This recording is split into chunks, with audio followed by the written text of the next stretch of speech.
নমস্কার বন্ধুরা, স্বপ্নরন্ধন কুকিং চ্যানেলে আপনাদের স্বাগত। আজকের রেসিপি রথযাত্রা স্পেশাল ছানার মালপোয়া। নিয়েছি 1 বাটি ছানা। আমি 1 লিটার দুধ কাটিয়ে আমি ছানা তৈরি করে নিয়েছি।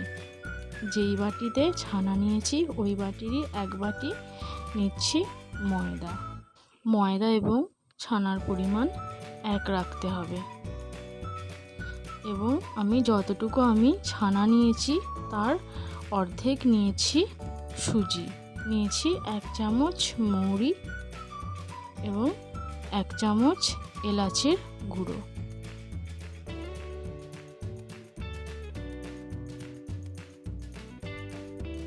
এরপরে পরিমাণ মতো দুধ দিয়ে আমি একটা ব্যাটার তৈরি করে নেব। আপনারা চাইলে এখানে জলও ব্যবহার করতে পারেন। এখানে আমি একটা ঘন ব্যাটার তৈরি করে নিয়েছি, অল্প একটু লবণ দিয়ে ফেটিয়ে নিচ্ছি। ঠিক এইরকম একটা ব্যাটার তৈরি করে নিতে হবে। এরপরে আমি চিনির শিরাটা তৈরি করে নেব। এখানে আমি 1 বাটি চিনি নিয়েছি এবং সেই বাটিরই 1 বাটি জল দিলাম। আমাদের এখানে একটা ঘন চ্যাটচ্যাটে চিনির শিরা তৈরি করে নিতে হবে।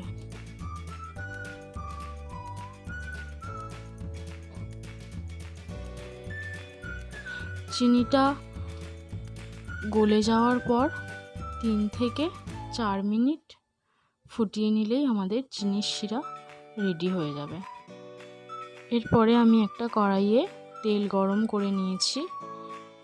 এরপরে আমি মালপোয়াগুলো ভেজে নেব।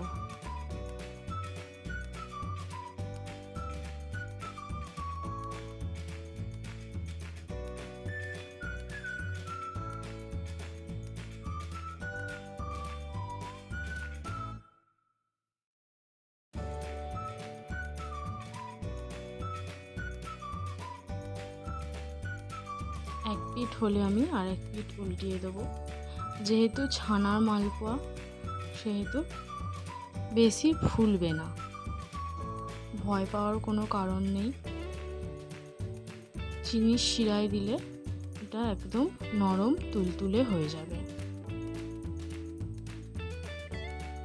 এরপর আমি একে একে সমস্ত মালপোয়াগুলো ভেজে নেব।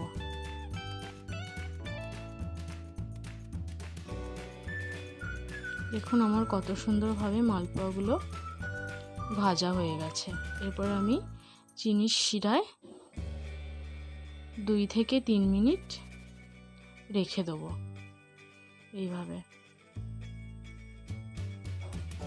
চিনির শিরাটা খুব গরম হলেও হবে না, আবার খুব ঠান্ডা হলেও হবে না।